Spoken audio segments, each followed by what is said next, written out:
Welcome to Mamahood After Trauma, where healing and mamahood intersect. I'm Emily, your host. Join us as we discover practical strategies to nurture ourselves with kindness and understanding. Stay tuned for insights and inspiration to support you on your path of healing and growth. Let's dive in together. This is Mamahood After Trauma. Hello, Mama, and welcome to this episode of the Mamahood After Trauma podcast. I am so thrilled and honored that you have taken some time out of your busy mama schedule to tune in and listen to this episode. This episode is the final in this series of talks from the amazing speakers of the Mamahood After Trauma Symposium that happened, in August of 2024. In this episode, you will hear from the amazing Michelle Brown, who is a functional nutrition and lifestyle practitioner, a clinical herbalist with a bachelor's degree in botany. In her talk, she is diving into the biology of your nervous system and how about your past experience of trauma. It is an incredible talk, and I can't wait for you to hear from her. Without further ado, here is Michelle. Hey, mamas. Are you ready to dive deeper into your healing journey? Become a VIP subscriber to the Mamahood After Trauma podcast email list. Get exclusive updates about the podcast, sneak peeks at new offers, behind the scenes content, exclusive email only content, and early access to our Mended Mama Academy programs. Stay connected, stay inspired, and let's heal together. Sign up today. Your breakthrough is just a click away. Head to the link in the show notes to subscribe. Hello, welcome. I'm so excited to be with you and to be part of the Mamahood After Trauma Symposium. And I'm excited to share with you today how working with your nervous system biology can really shift this trauma response that may be showing up in your body and what that looks like. And if you're wondering what nervous system biology is, don't worry, we're going to dive into that in this short lesson. But I want to introduce myself first. I'm Michelle. I am a functional nutrition practitioner, a clinical herbalist, and a mastery level biology of trauma provider. And so I've mentored many other professionals in this trauma healing modality that focuses on nervous system biology as a root cause for why trauma is showing up in our body. And I want to talk for a minute from this biology perspective. And when I say biology, what I'm really talking about there is just what's going on in our body when we're experiencing a trauma response. Now, I want to define what trauma is, first of all, because if you're like me, I always thought that trauma was this terrible thing that happened to me, right? And in fact, I never really thought of myself as someone who had really experienced trauma. I thought, my childhood growing up was pretty normal, and I didn't have any significant events that I felt like I could point to that I could call trauma in my life. And yet, I was dealing with some chronic health issues, an autoimmune condition, fatigue, anxiety, depression.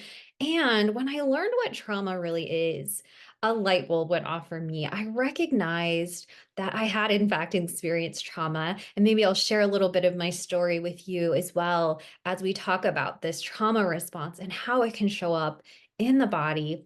But I want to start by talking about the nervous system, because when we are talking about trauma, we are really talking about a state of the nervous system that can actually keep us stuck in chronic patterns like fatigue, overwhelm, anxiety, depression, and struggling to move forward. And so, if that's you, let's talk a little bit about this nervous system response and how trauma shows up in the body. First of all, like I mentioned, I always thought trauma was this thing that happened to me, right? That was really a traumatic event that was impacting my life. And yet, we know from research that trauma is really not about the event as much as it is about our response going through an event. And that's important because that basically means that trauma is something different for every person. It really comes down to our own unique capacity to handle stress and to stay out of this place in our nervous system that we call overwhelm. I want to talk again about the nervous system for just a moment. So hang in there with me. I'm going to get maybe a little sciencey, but not too bad. So when you think of your nervous system, really, if you were like me again, you probably grew up learning about your nervous system in school. You have a brain, a spinal cord, nerves, right, that tell our body how to move and what to do. And if we touch a hot pan, pulls our hand away, right? Yet our nervous system is so much more than just this bundle of nerves that communicate with our brain. It is our experience of life. And our nervous system is really trying to find out if we are safe in the world, right? That is what the job of the nervous system is. It's constantly scanning our environment, looking at our experiences in life, and asking, am I safe? And if we've been through some experiences in life where we didn't feel safe, we didn't feel supported, we can end up in a nervous system response of trauma. So let's talk about that. When I think about our nervous system response, we have three main responses that can show up. And the one I want to talk about first is the stress response, because I think we have all been familiar with and experienced a stress response. This is where we feel anxious. We call this the fight or flight response of the nervous system, right? Where we're ready to take action. One time I was in a meeting, an online meeting, and it was actually a live meeting. And my fire alarm, my smoke detector went off. My son was in the kitchen trying to cook something. He's 13, and I don't know what he was doing, but he set off the fire alarm. And I immediately jumped up, my eyes got big. I ran into the other room to see what was going on. I didn't know if the house was burning down or what was happening. And, of course, found out something in the oven spilled. I don't know, but okay, so I turned off the fire alarm, right? I came back, I sat down, it took a few minutes, but because my heart rate, had went up, right? My eyes got big. I went into fight or flight, right? I went into action. And that is really what the sympathetic experience of our nervous system is. We call that the stress response, right? Now, there's another part of the nervous system that many of us are familiar with, even if we don't spend a lot of time there. And that is the parasympathetic response of the nervous system. This is the place where we all want to be most of the time, right? We call this the rest and digest experience of our nervous system, where we're in this place of feeling calm yet alert, right? We're active yet we feel in community and we're able to engage with others. This is the place we all enjoy being. We're not stressed out and overwhelmed, and we're not in this third state of the nervous system, which is really the trauma response. It's known as the dorsal vagal freeze response. And this is when stress becomes so overwhelming. And that word overwhelmed really is the best description for the trauma response. When things become overwhelming, we don't have the capacity, right, in order to handle the things that are coming at us because things are just too much, too fast, or we maybe have too little support for too long. We go into this place called the freeze response. And if we experienced a lot of stress and overwhelm that we didn't have the capacity to handle, especially as we're younger, right, this can become a chronic pattern in our life. When I think of a chronic freeze pattern, and this describes a lot of the women that I work with to support their healing journey through trauma, anxiety, and depression. And there's certain words or certain language around the freeze that I'm often listening to that my clients will use that help me know they are stuck in a chronic freeze pattern. They might say they're depressed, overwhelmed, right? There's that word overwhelm again, exhausted. They have no capacity for handling stress. And they may find themselves, using coping mechanisms like reaching for sugar and food, or kind of that binging on the Netflix, right? Laying on the couch at night, too exhausted to get up. That is a picture of chronic freeze that I think we have all experienced a freeze pattern in our life at some point.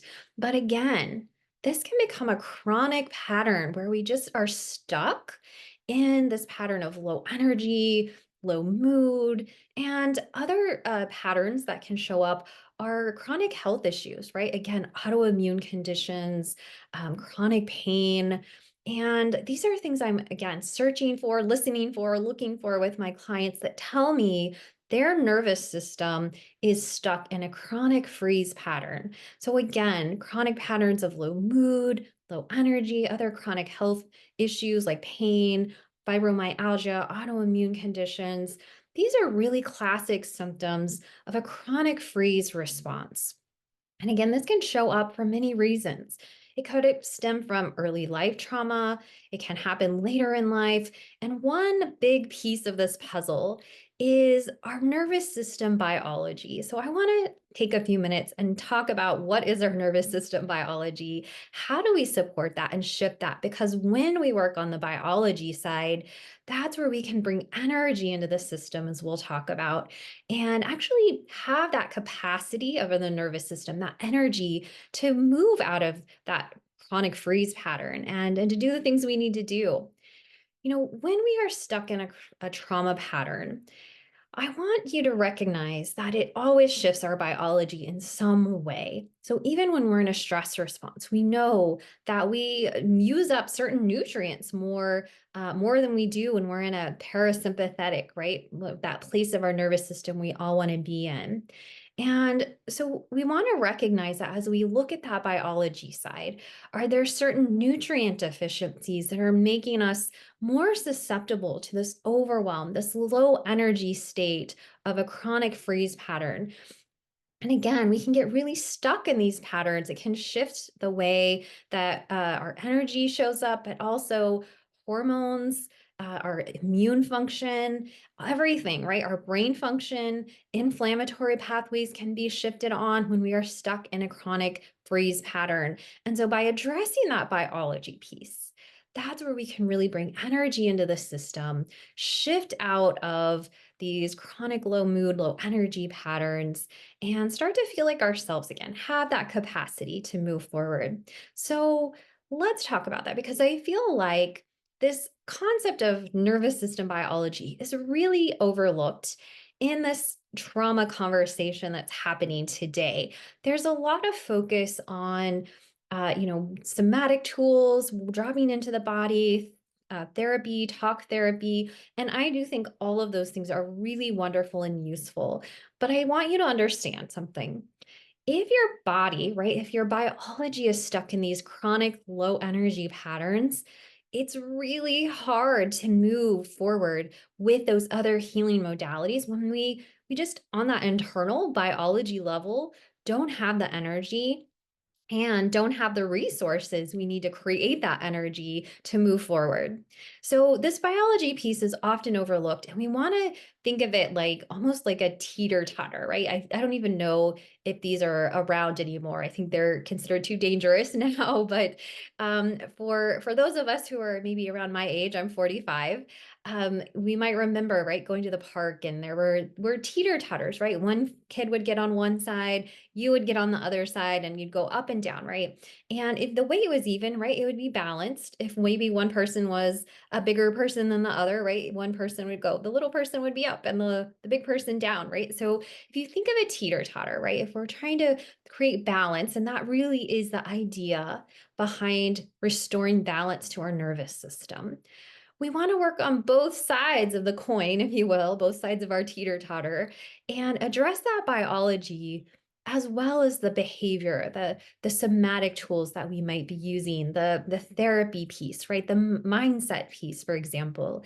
And so when I think of that biology piece, that impacts our nervous system response to stress and overwhelm, I want to talk about a couple of things that I think are really important to recognize and know about. And one of the top things is nutrient deficiencies. These can play a really big role actually in our ability to regulate our stress response. As a functional nutrition practitioner, I often do some functional testing with my clients. I test zinc levels, I test copper levels, which actually there is a link between excess copper levels and anxiety, postpartum depression, overwhelm, sleep issues. And I can tell you, I see this pretty commonly with the clients that I work with. And we also know copper and zinc, right? They balance each other in the body. So if we have low zinc, that can be a reason why we may have a copper excess, for example. So recognizing that nutrients like zinc, vitamin B6, copper, magnesium all play a role in regulating our nervous system response to stress. One reason why these nutrients are so important and they help with regulating our mood and energy is they are cofactors in the synthesis of neurotransmitters. And basically, what that means is neurotransmitters, I think of them as like our feel good chemicals in the brain. So, serotonin, dopamine, GABA, endorphins. When we're low in neurotransmitters, we are going to feel anxious, depressed. We are going to have trouble focusing. We may start to have coping mechanisms like reaching for sugar or carbs or other substances to, kind of regulate our nervous system.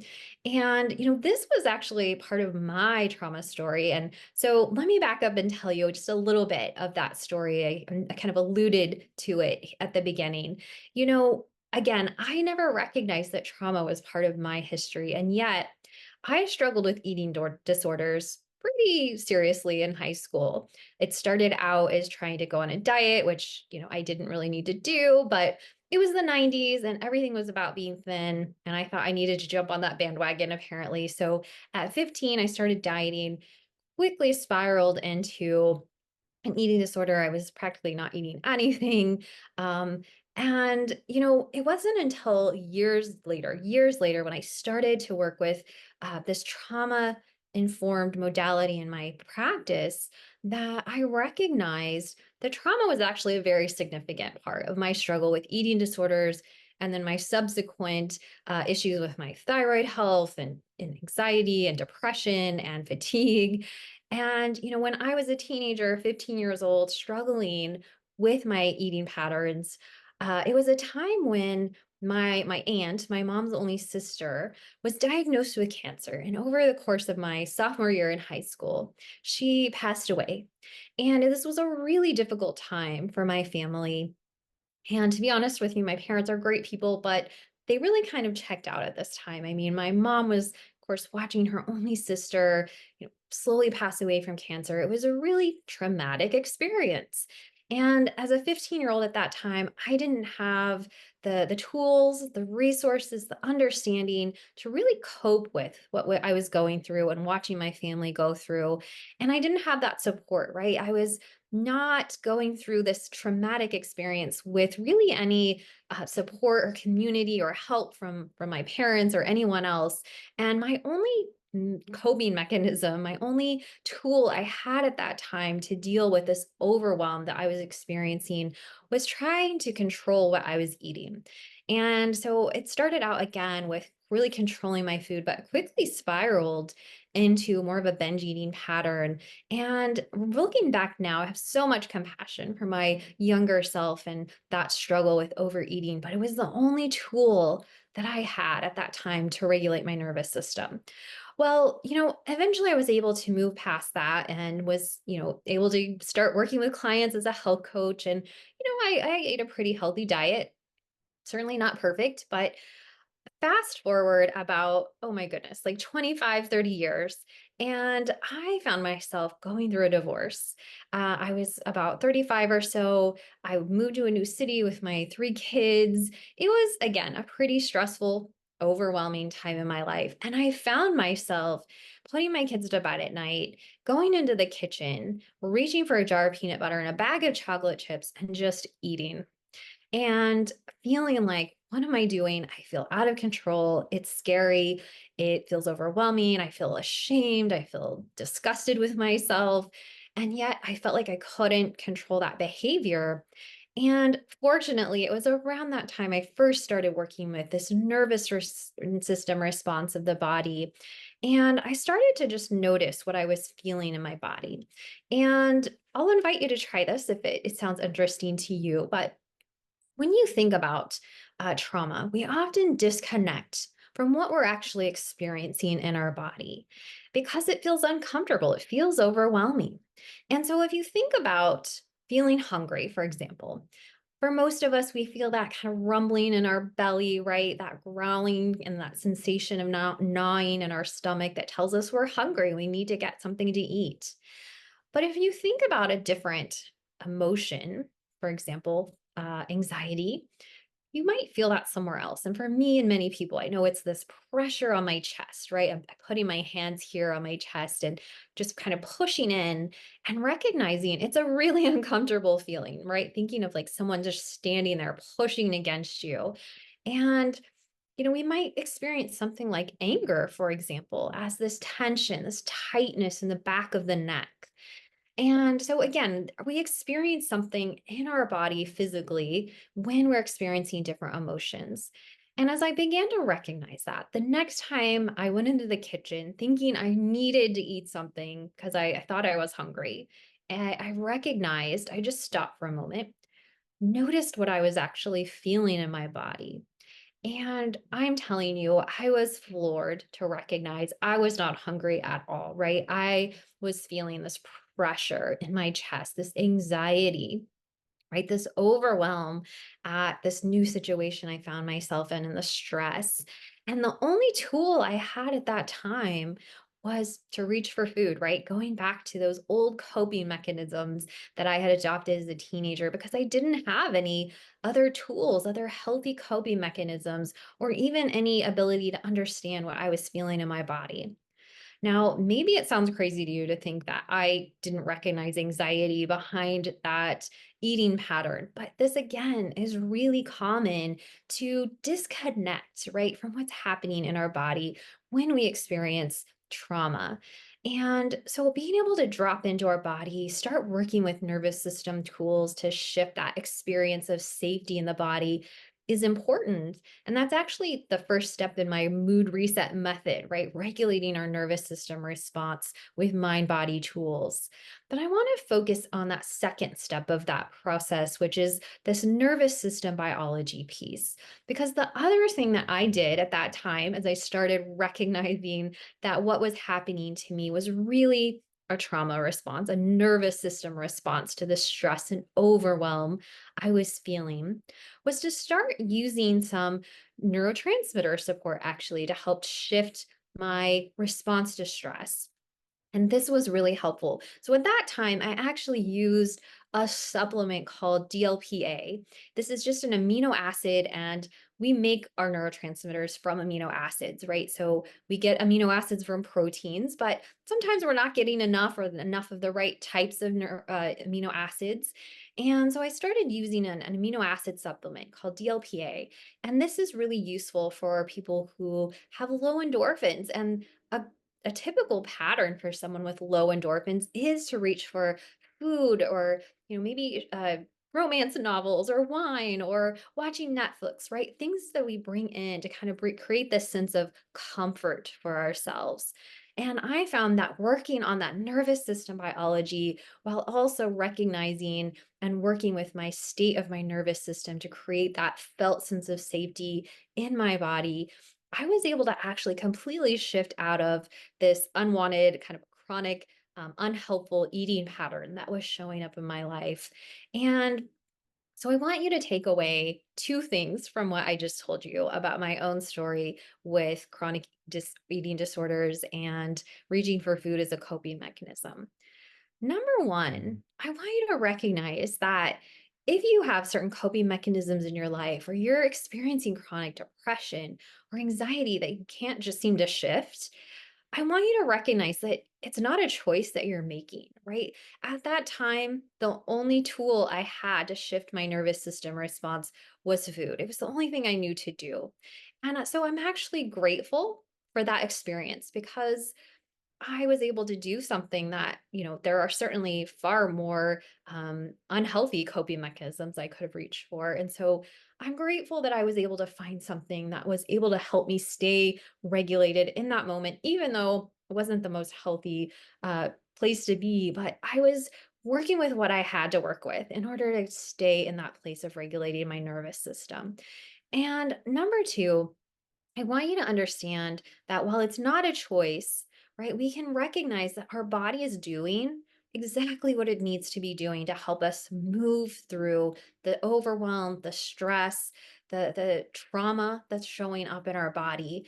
And that takes away a lot of the guilt, a lot of the shame we might feel around the things that show up in our body. Again, whether it's unwanted coping mechanisms like reaching for sugar or food, or eating disorders, or just finding that we're feeling depressed, overwhelmed, exhausted, too exhausted to really engage with life.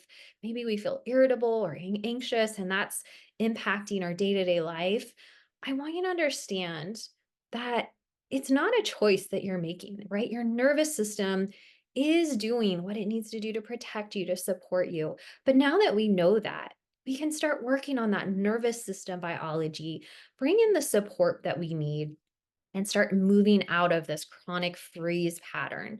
So, in order to do that, in order to move out of this trauma response, I just told you one of the top things you need. You need to bring energy into the body. And this is, again, really focusing on bringing the nutrients, the neurotransmitter support, and regulating our HPA axis response to stress with tools like herbs, for example. I use a lot of herbs in my practice as a clinical herbalist. Herbs like adaptogens, maybe American ginseng or ashwagandha. These herbs actually help to regulate our HPA axis response to stress. So they can be really powerful tools to help someone who is stuck in that chronic freeze pattern or even in a chronic sympathetic, right, kind of stress pattern that's showing up as anxiety.